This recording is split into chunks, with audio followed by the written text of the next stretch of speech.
Hello दोस्तों, आज हम एक गांव और उसके गांव में रहने वाले दो दोस्त और एक अनोखे पेड़ और उसके पेड़ से जुड़े कुछ जादुई रहस्य के बारे में आज हम इस कहानी में सुनाने जा रहे हैं। तो आप लोग कहानी को अंत तक बहुत जरूर सुने। ये कहानी बहुत अनोखी और दिलचस्प है। गोपालपुर का जादुई पेड़ हिंदी संस्करण।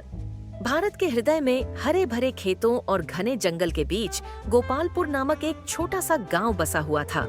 गांव वाले साधारण जीवन जीते थे, खेती करते और अपने मवेशियों की देखभाल करते। लेकिन गांव की सीमा पर एक प्राचीन बरगद का पेड़ खड़ा था, जिसे कल्प वृक्ष कहा जाता था, एक इच्छा पूरी करने वाला पेड़। किंवदंती थी कि यह पेड़ जादुई था, आत्माओं द्वारा संरक्षित, और केवल वही इसके रहस्य को उजागर कर सकते थे जिनका हृदय शुद्ध हो। गांव के दो लड़के अर्जुन और रोहन अभिन्न मित्र थे, लेकिन एक दूसरे के विपरीत। अर्जुन दयालु था, हमेशा बुजुर्गों की मदद करता और आवारा जानवरों को खाना खिलाता। रोहन दूसरी ओर शरारती और लालची था, अक्सर दूसरों से चोरी करता और मुसीबत खड़ी करता।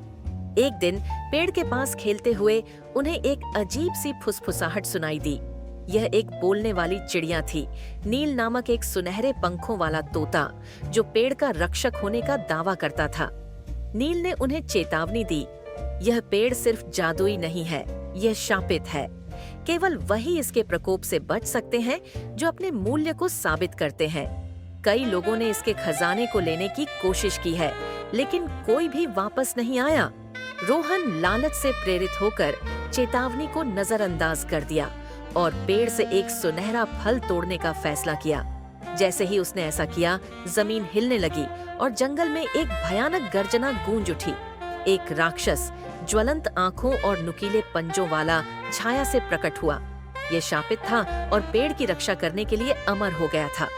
अर्जुन डरा हुआ, लेकिन अपने दोस्त को बचाने के लिए दृढ़ संकल्प नील से मदद मांगी। चिड़िया ने बताया कि राक्षस को हराने का एकमात्र तरीका जंगल की गहराई में छिपे अमृत कलश को ढूंढना था। अर्जुन ने एक खतरनाक यात्रा शुरू की, जंगली जानवरों, खतरनाक रास्तों और अपने डर का सामना किया। इस बीच रोहन पेड़ की जड़ों में फंस गया, धीरे धीरे पत्थर में बदलता जा रहा था। घंटों की खोज के बाद अर्जुन ने अमृत कलश ढूंढ लिया और समय पर वापस आ गया। उसने राक्षस पर अमृत छिड़का, शाप तोड़ दिया और उसे उसकी पीड़ा से मुक्त कर दिया। राक्षस, अब एक दयालु आत्मा, ने अर्जुन को धन्यवाद दिया और गायब हो गया।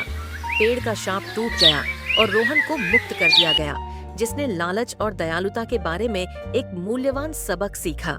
उस दिन से गांव वालों ने पेड़ को आशा और शुद्धता के प्रतीक के रूप में पूजा। अर्जुन और रोहन सच्चे दोस्त बन गए और नील पेड़ की रक्षा करता रहा, यह सुनिश्चित करता कि इसका जादू सही तरीके से इस्तेमाल हो। इस कहानी का नैतिक मूल्य यह है कि लालच और स्वार्थ विनाशकारी हो सकते हैं, जबकि दयालुता और निस्वार्थता पुरस्कृत होती है। अर्जुन की कहानी हमें सिखाती है कि सच्चे दोस्त वही होते हैं जो मुश्किल समय में साथ देते हैं, और यह कि सच्ची वीरता बाहरी शक्ति में नहीं, बल्कि आंतरिक शक्ति और अच्छे इरादों में निहित होती है। यह कहानी हमें यह भी सिखाती है कि हमें कभी भी लालच में नहीं पड़ना चाहिए और न ही दूसरों का शोषण करना चाहिए। लालच हमें अंधा बना सकता है और हमें गलत रास्ते पर ले जा सकता है। दूसरी ओर दयालुता और निस्वार्थता हमें सही रास्ते पर ले जाती है और हमें सच्चा सुख और शांति प्रदान करती है। अंत में ये कहानी हमें प्रकृति के महत्व के बारे में भी बताती है। पेड़ और जानवर हमारे जीवन का एक महत्वपूर्ण हिस्सा है और हमें उनका सम्मान करना चाहिए। हमें कभी भी प्रकृति का दुरुपयोग नहीं करना चाहिए।